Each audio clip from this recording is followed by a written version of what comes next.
This idea that care was fundamental to community, and yet that we all struggled with it, was what has inspired me to keep working in this field and see what I can do.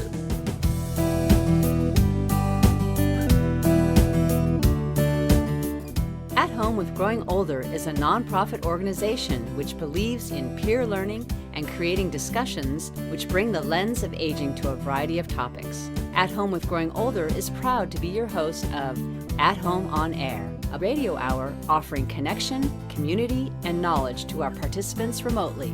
Now, we invite you to listen and learn from this live recorded episode of At Home on Air.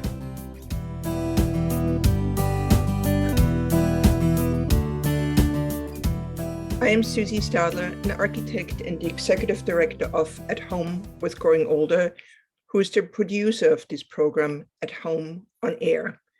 I'm pleased to welcome you to another conversation that matters for the experiences of later life.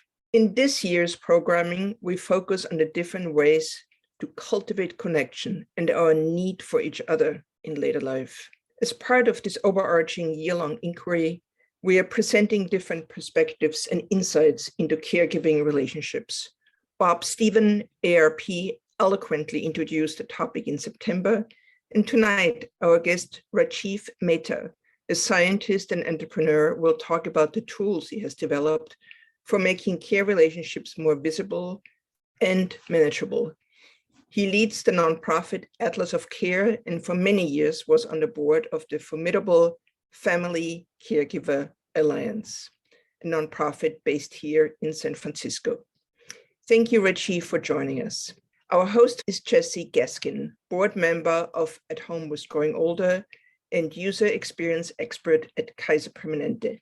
Thank you, Jesse, for leading this conversation.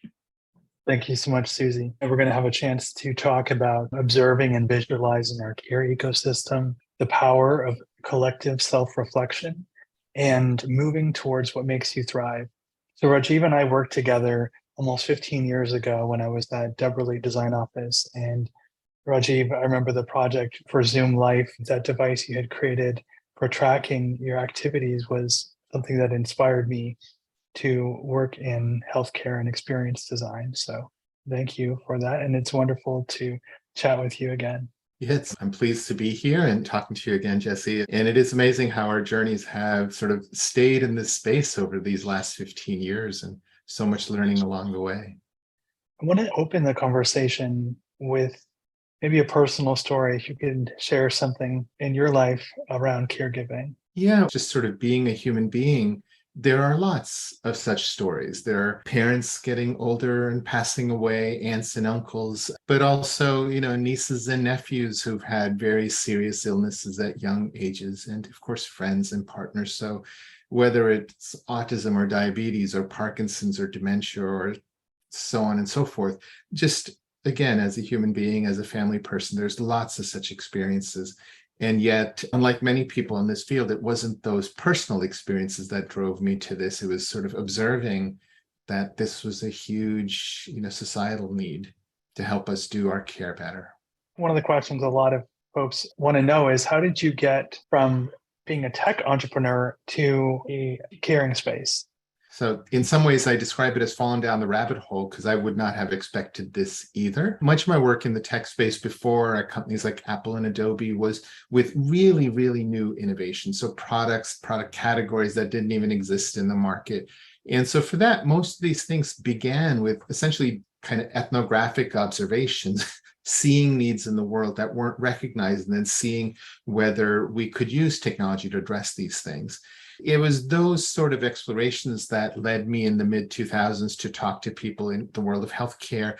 And I was made aware of the problems of non-adherence and so forth. It just got me curious, and I started paying attention to how did my own friends and family take care of themselves. I ended up going down the street from me where there was a retirement community, and it turned out people were very welcoming in talking about what they did.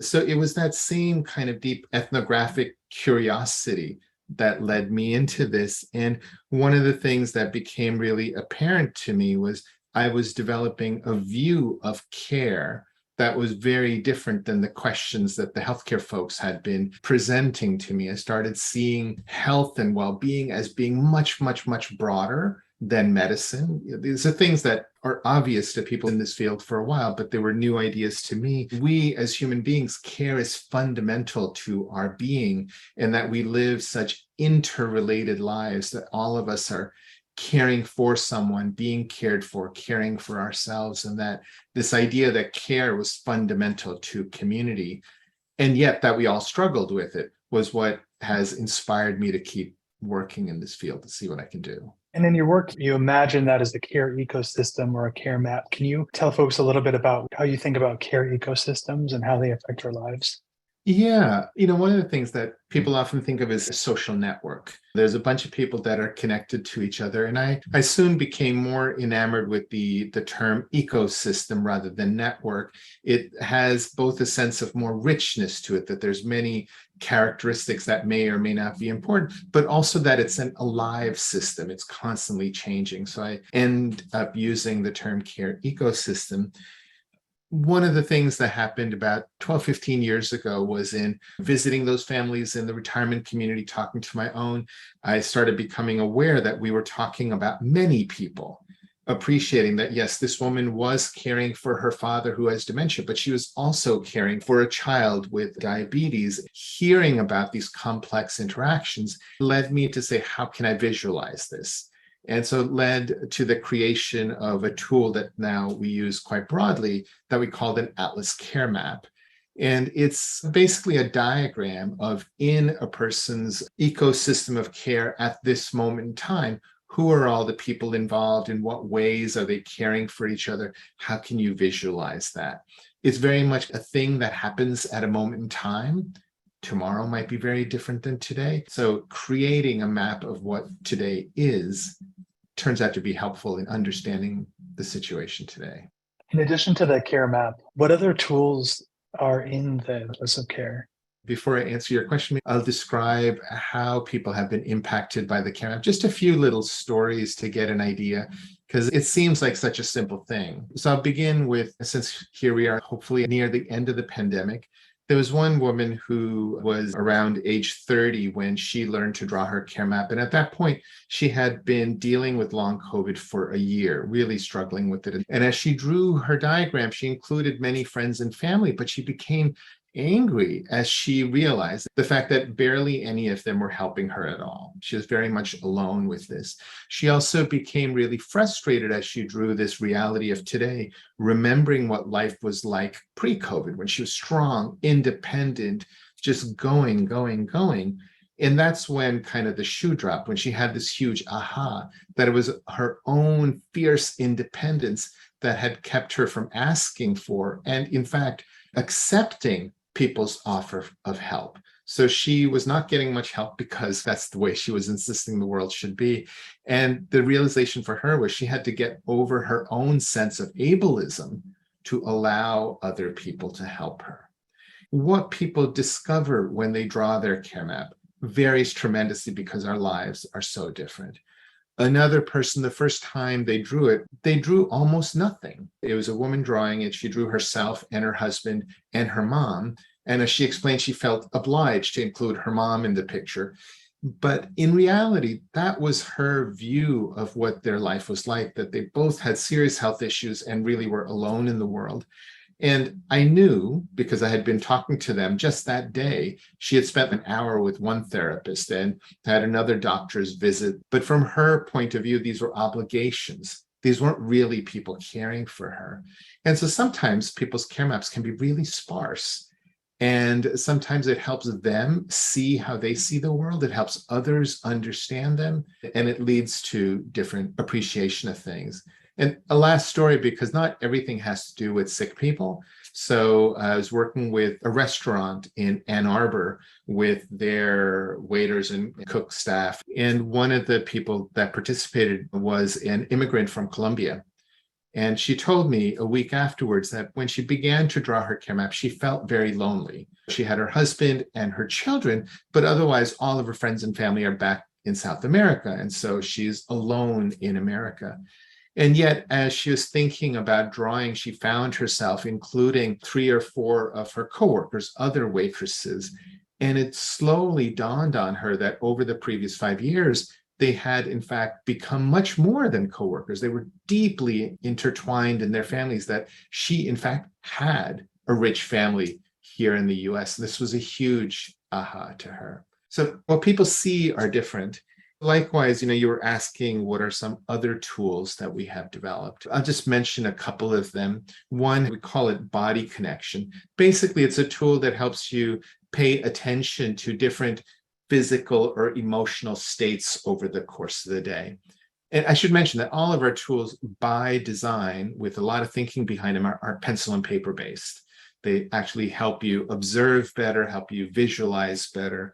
With this particular tool, you choose what characteristics you want to pay attention to. And then over the course of the day, to the extent that you can, you simply keep notes of those things. And we have a way for you to visualize that. As another example from the long COVID world, one particular person who used that is a scientist by training. So she's kind of good at observing anyway. And she'd been keeping a detailed log of her long COVID journey over the course of a year. So she had expected not to learn much because she already knew. But as she drew, she started including things like her migraines and tinnitus. And by doing this drawing, she started seeing that there were patterns, and it very quickly led to her essentially creating her own early warning system so that she can spot the migraine coming on and know when she needs to go away in a dark, quiet room for 10 minutes and get refreshed. So she's able to catch herself before she crashes. There's lots of such tools. One I'll mention briefly is one we call conversations. It turns out we human beings, we really live through our conversations. In some real sense, it didn't happen unless you get to talk to somebody about it. And this tool is quite abstract, as you can imagine, but it features a lot of yellow and a lot of blue. The blue were the conversations that left you drained. The yellow were the ones that left you energized. And you discover how a 2-minute conversation in the hallway can destroy your day. Whereas even like a 3-minute working session, which you're physically exhausted, but you come away so energized because it was such a joy working with these people. You got so much done. And, this is sort of a trite example, but sometimes it just teaches you how important those tiny moments are. It's like, smile at the clerk at the grocery store. Don't snap at them. It makes a big difference to their day. So these tools that we have created allow you to kind of see the invisible of our day-to-day lives and how that impacts our well-being and our interactions with others. I just want to share a personal story here because you introduced me to this tool when I was living in New York, consulting, flying 3 days a week. I felt normal, but when I started using your conversation tool and saw that every day was blue, it really opened my eyes and it kind of devastated me. I realized the connections I had lost from my family and my friends. And the result of that was I moved back to the West Coast. I changed jobs and I work with KP, and I have a lot more yellow in my life. So just wanted to thank you for creating this tool. Oh, you're very welcome. I'm glad it was useful. And I imagine there's a wide variety of folks who would get value out of using these. Can you talk about the breadth of people who use these tools from different lenses? I've led a lot of workshops over the last 6-7 years teaching people these tools. It surprised me at the beginning how powerful the workshops were. The tools are unfamiliar, but they're actually relatively easy to learn. So initially I thought, well, I'll just write a blog post. Here's the tools, here's the template, go do it. And that would be plenty. While people have told me that they have found those really helpful, when we've led these workshops where people, get an instructor, they get to go through it slowly, they get to be reminded that it doesn't need to be right, just get on with it. But especially because they talk about it with the other people in the workshop has turned out to be immensely more powerful. So the workshops that I myself have conducted have ranged in terms of age from teenagers to people in their 90s. It's been the full gamut. In terms of their professions, it's ranged from students of various sorts to corporate executives, from doctors and nurses to patients of all sorts. We've had waitresses and social workers and rabbis and so forth. It's been kind of a gamut of humanity, a very diverse group of people. I should mention that I know a second grade teacher in LA who has been teaching these tools to her 8-year-olds for several years now. And she says it's made a world of difference in her understanding of her kids and also her kids learning about themselves. One of the points that I think really is driven home in your work is this idea of self-reflection. I think any of us can benefit from self-reflection. I hear a lot from caregivers that they're struggling with the balancing of taking care of themselves, their loved ones, their kids, all at the same time. How have you seen the power of self-reflection, particularly for caregivers? What is the power of that? Well, it's interesting. You talked about your particular example where using the tool was, in a sense, negative in that you discovered how much harder things were than you had thought. And that has been a common experience with people who have very difficult care situations where we are exhausted and overwhelmed. And in a sense, at the beginning, drawing the care map or using some of these other tools makes them even more starkly aware of how difficult things are. And very early on, when we started doing this, some people say a social work mindset were concerned. How would people respond to sort of discovering how bad things were? We found that on the whole, that has been oddly self-affirming, not so oddly, in that people discover that their situation is hard. And it's hard because it's hard. It's not because they're incompetent or lazy or so forth. And that, in a way, is very affirming. It helps them understand there's nothing wrong with them. There was one particular person I remember because it was so sad and funny at the same time. It was a woman in her late 50s who was caring for her son in his mid-20s who had various emotional issues. A wonderful kid, 23 and a half hours of the day, but when disaster happened, it was quite chaotic. And so she'd been a very successful lawyer and had to give up her life basically to watch the kid. If you observed, if you peeked in the living room window, you'd see her sitting around all day, watching TV, flipping through magazines, and you might think, what a life of leisure. And so she'd always had a hard time explaining to people how tired she was. Well, in using some of these tools and getting a picture of a day in her life was eye-opening to her. And the comment she made to me was that she realized that she did not need to feel guilty about being tired. And I was like, oh my God, yes. That alone was worth it to her. She didn't know what she could do differently, but at least she no longer felt that there was something wrong with her in being exhausted. That emotional lift is important. Of course, oftentimes this leads people to think of ideas of things they might be able to do differently. I remember there was one particular woman, both she and her husband were in their 70s, 80s. He had Parkinson's and required a lot of help. And she noticed by keeping track of their activities over the course of the day that on the one hand, he seemed to need to go to the bathroom a lot, except when there were guests there. If there were guests there, he never needed to go. So it dawned on her a hypothesis that he was bored, that going to the bathroom, asking to be taken to the bathroom was an activity. Now, I haven't seen her afterwards. I don't know whether this held out, but it's just an example that once you get clarity on situations, ideas do occur to you. And then lastly, I should mention that having this clarity aids people in an external way in a couple of ways. One is they're just so much more equipped to describe to other people what their experience is. So to ask for help and explain what help is needed. It also makes them much more aware when they hear of potential product services that they could be useful or not. I remember, when I was on the board of the Family Caregiver Alliance, we often talked about how do we get caregivers to acknowledge that they need these things? And it's hard because if you're not aware of your needs, you're not taking advantage of services. So those are a few things. I would simply summarize by saying every person is different. So the reactions are very, very different. Yeah, there's something about making it tangible and seeing it. The physicality of these diagrams is really powerful and interesting. One of the focus areas of At Home with Growing Older, as you know, is the physical environment. So I wanted to get your thoughts on how does the physical environment, from your perspective, fit into care? Well, that was one of the things in our core set of tools, a starting set of tools, we really wanted to pay attention to help people become aware of how the spaces that they're in are impacting them. And so one of the tools we developed is one that we call environment. And it simply helps people pay attention. It's almost like a moment of mindfulness on the space that you're in.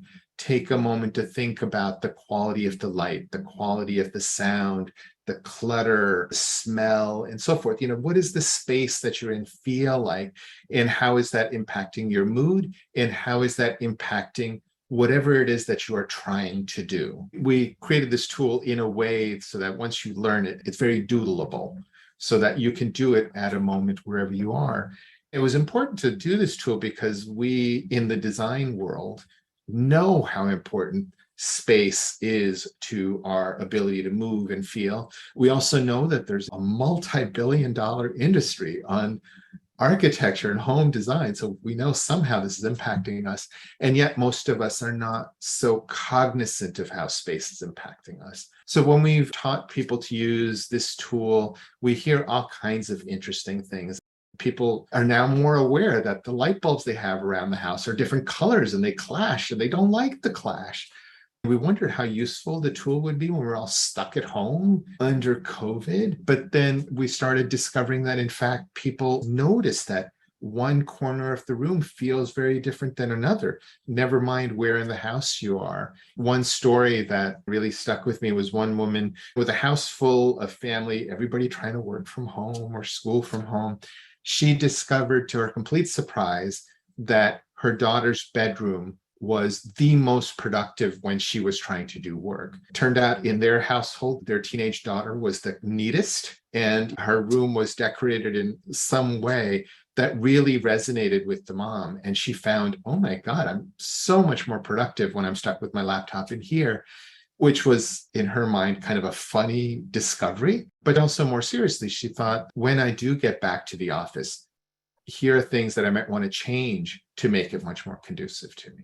For those who are in it, meaning in the trenches of caring, what is one concrete thing that they can do by themselves? The place that I would start is your care ecosystem. Just start thinking about the different people that you interact with, keeping in mind that almost everybody in your picture, in your little group there, is caring for themselves, is caring for others, and is being cared for. So start seeing that web of relationships and the different characteristics of those relationships. We are so accustomed by society to think of the patient, the person being cared for, and the caregiver. And yet I have yet to meet a person, except some people in very late stage dementia or new babies, that aren't actively caring for others as well. And recognizing that similarly, people with disabilities or autism or whatever, they are active members of the community. You might just do this from a thinking perspective, or you can, go to the Atlas website and simply download the instructions to use our Care Map tool. But that's where I would start. Start by thinking about the people and the interactions amongst. Thank you. And then before we get to Q&A, the last question is about resources. What resources would you recommend for people caring for themselves or caring for others?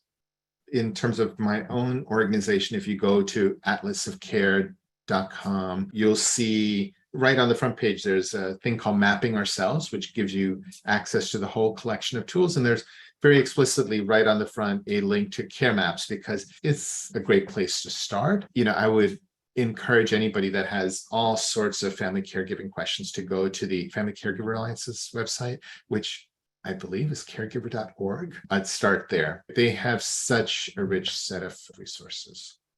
Jesse, if I may, there was another topic that we had talked about earlier, which I think is really worth mentioning on this whole self-reflection thing, which has to do with the idea of data. When you use any of our tools, we usually provide you with a template to kind of collect some data before you do the drawing, particularly in things like the conversation tool, the environment tool. One may think that, oh, well, why do I need to do the drawing? Just let me fill out the table. And it turns out almost all the learning happens not in the data. It happens from the thinking that you're doing as you decide to use the tool and you decide to modify the tool. So much of the thinking happens when you're doing the drawing. Just slowing down that embodied interaction with it is so key. And then finally, the huge increase in learning happens when you talk about your diagram with others. Ideally others that are also in the same community, in the same family, who might have different perspectives. We go through this for the insights, to learn about ourselves, and in a very real sense, to build up our insights, to know things that we can't express, but somehow we have learned that allows us to respond well. And so the purpose of these tools is much more than collecting the data and making the drawing. It's being engaged in the process and the reflections and conversations that come afterwards. That's an important point. Thank you for bringing that up. The idea of documenting and then seeing a trend and then making a little mini experiment to tweak a small thing in your life. That process is really something else. It's a process of improvement that is really helpful to reflect on what you're doing and how you're feeling. It's empowering to know that you can make changes in just a small way and see an effect. Yeah, we've had philosophers for a few millennia tell us of the importance of know yourself. And so, why is it useful? Well, apparently it's useful for a lot of things, but it's just almost like so fundamental. And the tools that Atlas has developed have come because, never mind this millennia of the value of know yourself, there's actually been huge leaps of innovation just in the last 10, 15 years in tools and methods for knowing oneself, that we're tapping into this wealth of innovation around the world in our tools. And so, yeah, there's a lot there. Thank you so much for the conversation, and I'll hand it over to Susie.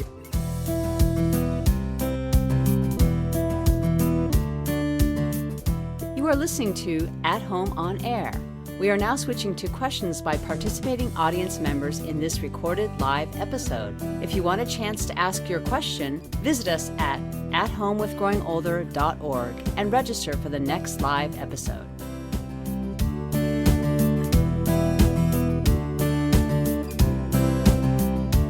I wanted to lead with one question related to the data and your way of inviting people to also be creative with their observations, because I feel like often we are turned off by the term tools.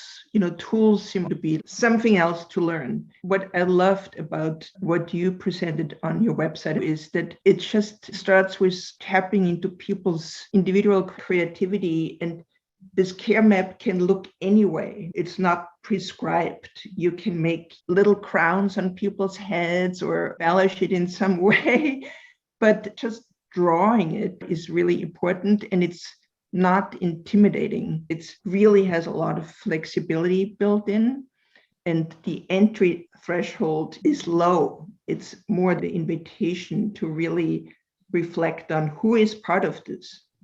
Yeah, it's interesting. In some ways, we have been taught that tools must be used by following the instructions. This is the only way to use it. And of course, there are dangerous tools that, one really should do that. But I found in terms of teaching all these people through these workshops, the kids, they are so much faster at picking these things up because they're so much more comfortable making things up. There's one care map drawn by an 8-year-old, and he drew his cat in the thing, and he put a little cloud around it. It turns out because his cat has passed away, but he feels that the cat is still watching over him, and he wanted to acknowledge that in the care map. There's nothing in my instructions that told him to do this. And so people have done all sorts of things. But yeah, that's very much part of it, is learn to have confidence in your own creativity and learn from what you can. Yes, thank you. And quick follow-up question.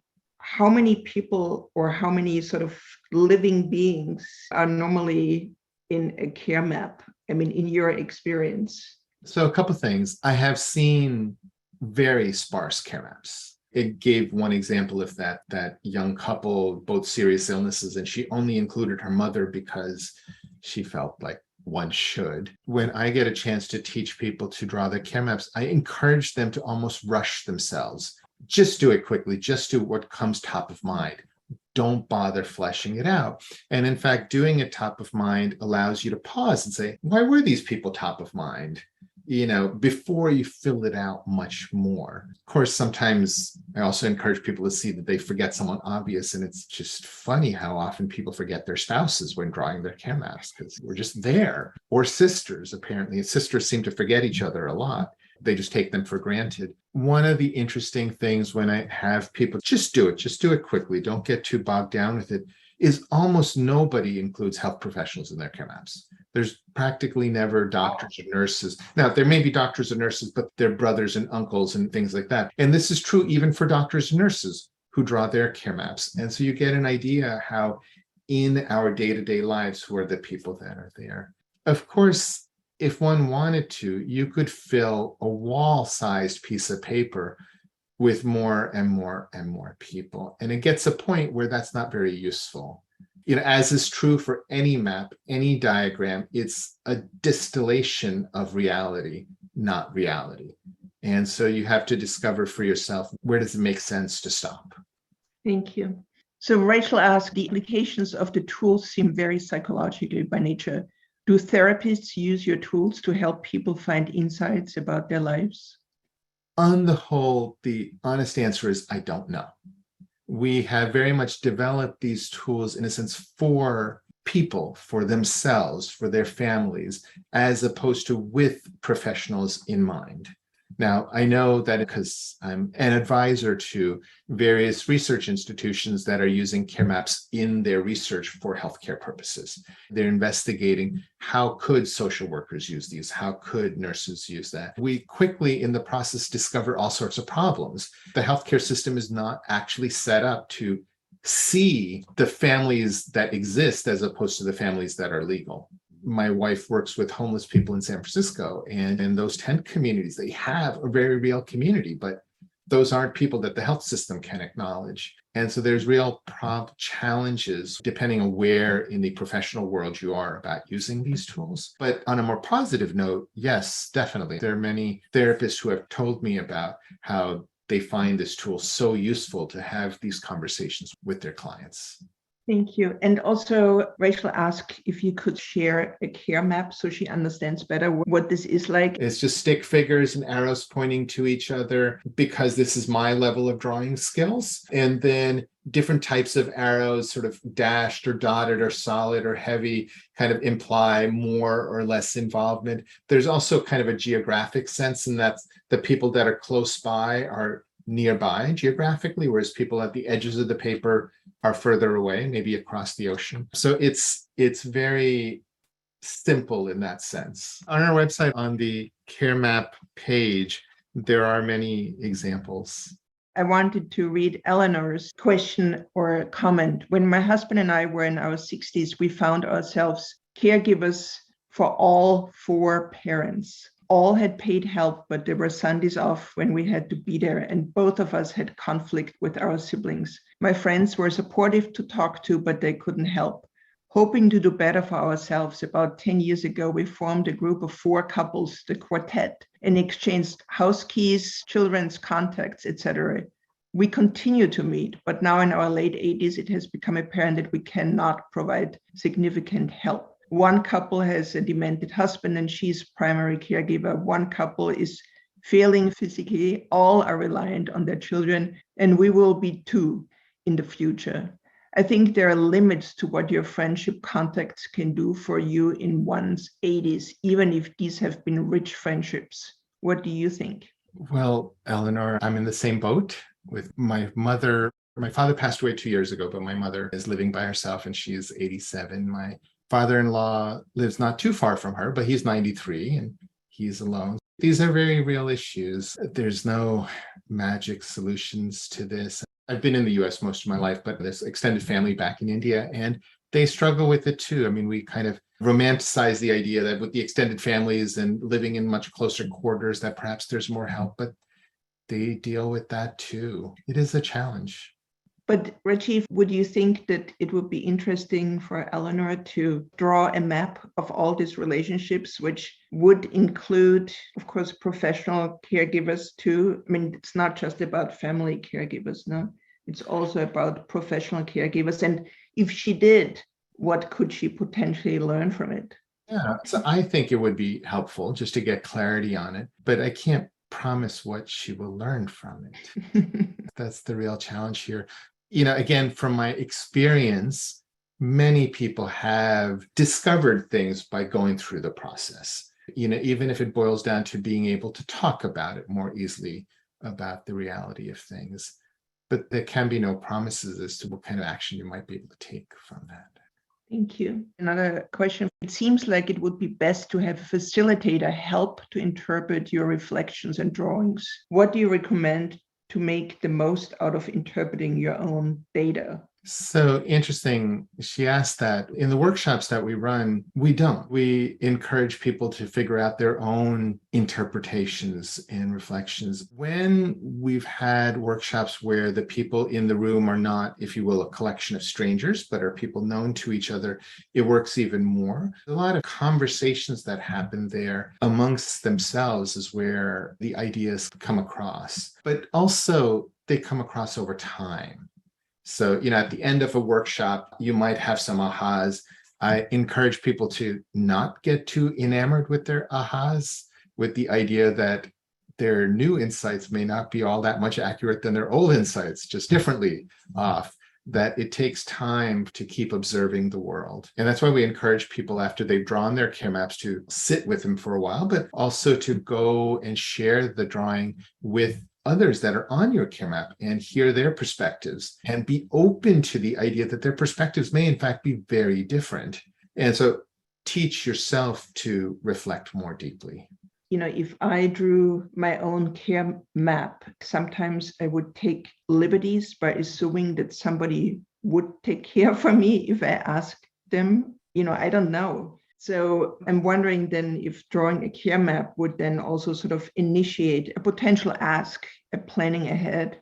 We can't get away from the fact that some of us are much more open to self-reflection and being honest with ourselves than others. Some of us have a harder time with it, but it slowly opens our eyes and we might get there. Oftentimes, to your point, what you see 3 weeks down the road may be very different than what you see 2 days down the road. An example, there was this man, a middle-aged person who had come to one of our workshops, and as he drew his care map, he found himself drawing a lot of family connections back in Hawaii, where he was originally from. And then he also included his parents who lived an hour away from him. They weren't in Hawaii. And it made him realize that as his parents grew older, maybe it made sense for them to move back to Hawaii so that they would have much more support. Sort of like Eleanor's story, they would be surrounded by people who could help. And so this insight was like, to him, a big deal. At the end of the workshop, he wanted to stay and talk about it. I caught up with him a couple of months later and learned how things went. So he had been inspired to go and talk to his parents, and he shared with them his care map, which allowed this conversation to begin on, you're fine now, but as you get older, perhaps you want to move back to Hawaii and consider this. And at least it started the conversation. On his next visit back to his parents, his father said, "I've been looking at your care map. It's not correct." As it turned out, the father had 3 close friends that he saw all the time. His mother was relatively isolated. And so this made this whole issue of moving back to Hawaii much more complicated. His mother would gain lots of support, but his father would lose 3 close friends. The end of this life is much more complicated, but at the same time, they have much clearer appreciation of each other's lives. Yeah, that makes sense. So it's a sort of conversation starter and facilitator between people in a family, etc. Do other organizations facilitate this workshops, or how do people get to your workshops? Most people who have gone through our workshops come away feeling quite confident in teaching the tools to their friends and family, their sisters, their friends, their kids. These tools are by design relatively easy once you get over the unfamiliarity of them. Granted, some people will be much more skilled at tailoring them to their own needs rather than simply sticking with our instructions, but still, people feel very comfortable with that. On the other hand, it seems like teaching workshops is a whole different issue. Some people are much better teachers than others, so that's a harder thing. So almost all the workshops we've done have been led by us. And we've been collaborating with different organizations to bring it to their communities. Except for the very first time we did a care map workshop, we've never held a workshop on our own, just sort of open to the public. We've always worked with communities to bring it to their community and really worked with them to tailor our approach as appropriate. When we're teaching the high school kids, it was slightly different than teaching corporate execs. As it turned out, it wasn't that much different. Humans are humans, care is care.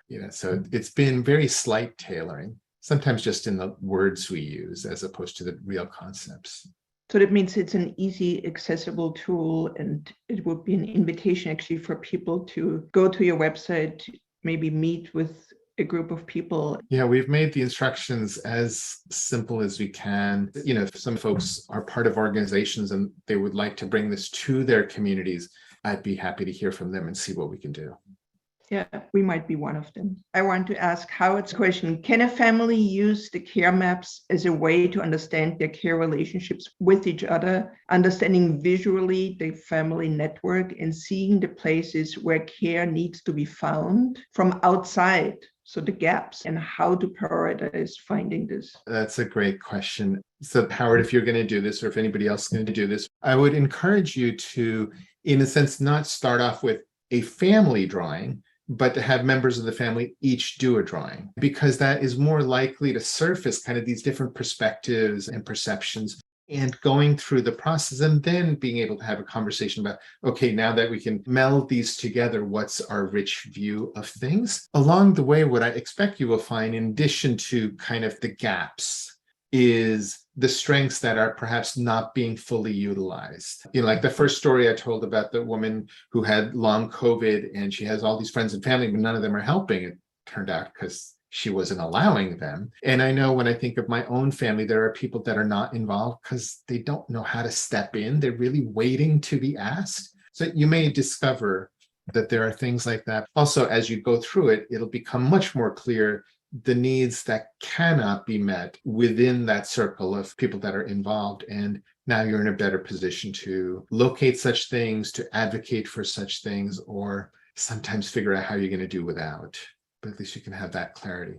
Rachel is asking another question. Can you say more about the environment tool, the one about how we're affected by the space we're in? What questions does it ask, or how are we instructed to notice our surroundings? All of our tools have been designed to be as easy as possible, but still useful, and kind of leaving it to your imagination to make them more complex when you get the hang of it. And so at the basic level with the tool, we ask you to pay attention to the quality of the light, and not in the sense of how bright is it, but how bright does it seem compared to what it should be. So example, if you're working, you want it to be bright. If you're having a romantic dinner, you probably want it to be dim. And so what light feels appropriate is what we're asking you to think about. Likewise, with the quality of the sound, is there clutter? Are there good aromas or bad aromas? How many people are in this context? So there's just these few very basic environmental characteristics we ask you to pay attention to. And then we ask you to think about how productive are you feeling in terms of whatever tasks that you have in mind. Are you feeling really frazzled, or you're in the flow? And also just a sense of what is your mood at the moment. We've chosen these, as with all the tools, because they seem a good basic starting set, in that they're widely useful, but also they're relatively easy to start with. As you get more comfortable with it, you might find yourself either taking some of those out or elaborating, adding more characteristics that you want to visualize. These are all things which concern our senses. And of course, as you get older, heat and temperature is really important. And I think it's an interesting topic by itself, and how you might regulate this or play with it, in your own home, actually. Yeah, and outside. I mean, one of the things that is somewhat obvious to say, but in our busy lives, we sometimes don't notice. Say you're living in New York City and you're commuting by subway and all the rest of it. Some of the places that you go through may be very cacophonous, and theoretically that they're not good. But when you start doing this thing, you might see it much more starkly, and you can't do anything about the fact you have to go through that subway station. But being aware of it, you might find yourself the ability to just say, okay, when I'm going through that, I'm going to take a calming breath before I go through it, as a way of, to some extent, mitigating the impact of that on you. That's such a great example, Rajiv, because we're always asked to adapt to our environments. And for a long time, this works really well. But as you get older, it doesn't work so well anymore. Just this awareness that you are adapting and sort of maybe putting a little shield up against it in terms of breathing or whatever really helps. And then what we see always in our workshop is that people often forget that in their own home, they can do much more to adapt it to their needs and their comfort level. Yeah. As an example of paying attention, I live in the Bay Area in Mountain View. So if I'm driving home from San Francisco and I'm tired, I'll take 280, even though it takes 10 minutes longer, because I will not be as exhausted as if I come down 101. Another example is we're all sort of taught now to keep the thermostat low in the winter, don't waste energy and so forth. But to what extent is that impacting you? Some days it might be just appropriate. Like today, I'm going to spend the extra money because I need to be in a better mindset. To the extent we become more aware of how this environment is impacting us, we're more able to make the changes that are within our grasp. Yeah, we're coming to the end of this really interesting conversation, and I hope you will all have a chance to visit the Atlas of Care website, dig into the tools, and hopefully have fun playing with them. I also want to echo what Rachel said. She says, "Thank you. I'm struck with the degree of creativity and deep thinking that's encouraged here. I think not offering a recipe, but offering a way of thinking goes a long way." And Jessie, thank you for leading this conversation and connecting us with Rajiv. I also want to say that coming up, we have, again, a very different perspective. Dave Iverson, NPR journalist who wrote the wonderful book Winter Stars, will be our guest. He will talk about his firsthand experience as caregiver for his mom, who was 95, and she lived until 105. And then last but not least, we have a great resource letter for you all with practical tips and stories how to adapt your home to being truly at home with growing older. So thank you all. And thank you again, Rajiv and Jessie, for giving us your time. We couldn't do this kind of conversations without the generosity of you all and also our audience. So thank you. Thanks, Susie. Thanks, Jessie. Thank you.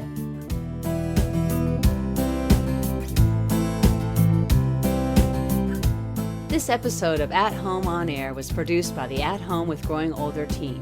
We could not host these conversations without the generosity of our marvelous and passionate guests and hosts. Thank you for sharing your personal and professional insights. Thank you to our live audience for your thoughtful contributions. To subscribe to this podcast and for more information, visit us at athomewithgrowingolder.org. Thank you to our sponsors, Rhoda Goldman Plaza, the jewel of San Francisco's assisted living and memory care communities, and the Walnut Foundation, a San Francisco family foundation. We would also like to thank, for their encouragement and inspiration, Encore.org, which works to bridge the intergenerational divide, and the Op-Ed Project, whose mission is to change who writes history. At Home with Growing Older strives to educate, inspire, and connect people across generations and disciplines to re-envision and improve the experiences of later life. Don't forget to subscribe and tune in for the next episode.